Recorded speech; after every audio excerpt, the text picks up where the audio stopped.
Smart Ideas et la bonne idée du jour est signée Ariane Félizeau. Bonjour, bienvenue. Vous êtes consultante en stratégie bas carbone, pilote du projet Shift Your Job qui est issu du laboratoire d'idées de Shift Project. Alors, de quoi s'agit-il? Shift Your Job, c'est un projet collaboratif, c'est ça? Alors oui, et c'est un projet avant tout collectif porté par les bénévoles du Shift Project, dit les shifters. Donc je suis une shifteuse et c'est à ce titre-là aujourd'hui que je vous présente ce projet. C'est quoi l'idée? Alors l'idée tout simplement, c'est d'aider les gens qui souhaiteraient aligner leur carrière avec les enjeux de la transition carbone à trouver vers où se diriger. Fondamentalement, nous, en tant que shifters, nous sommes engagés sur le plan personnel. On essaie de voir ce qu'on peut faire à notre niveau dans notre vie privée, dans notre vie citoyenne, associative, politique.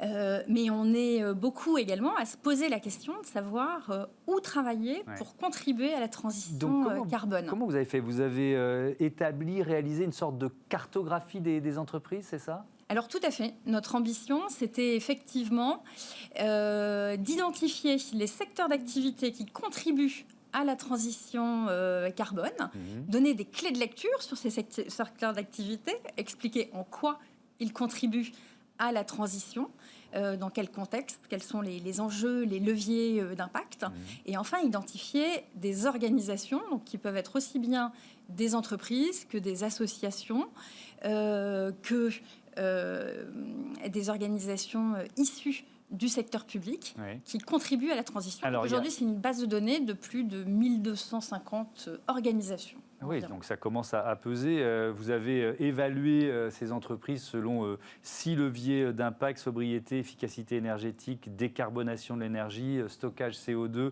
adaptation au changement et soutien à la transition. À qui vous vous adressez? Est-ce que vous vous adressez prioritairement aux jeunes diplômés ou finalement aussi à ceux qui sont en milieu de carrière et qui se disent il faut que je change quelque chose? Alors on a vraiment deux cibles, donc à la fois les étudiants qui sont à la recherche de leur première orientation professionnelle, mais aussi les professionnels en reconversion qui veulent quelque part être convaincus qu'au bout de leurs 5 journées de travail par semaine, ils ont œuvré entre guillemets à la transition ou été du côté solution. Oui, alors on va parler des deux. Les étudiants, on l'évoquait avec Najat Vallaud-Belkacem à l'instant, c'est-à-dire qu'il y a effectivement dans la relation entre une entreprise et un jeune diplômé, une entreprise qui a engagé sa transition écologique, elle sait qu'elle aura plus de facilité à séduire un jeune diplômé, mais est-ce qu'on peut vraiment choisir son emploi? Vous voyez ce que je veux dire? Est-ce que dans une société, dans un pays où on est à presque 10% de chômeurs, c'est pas un luxe réservé à quelques-uns? Alors, moi, ma conviction personnelle, c'est qu'on peut on peut œuvrer où qu'on soit pour la transition.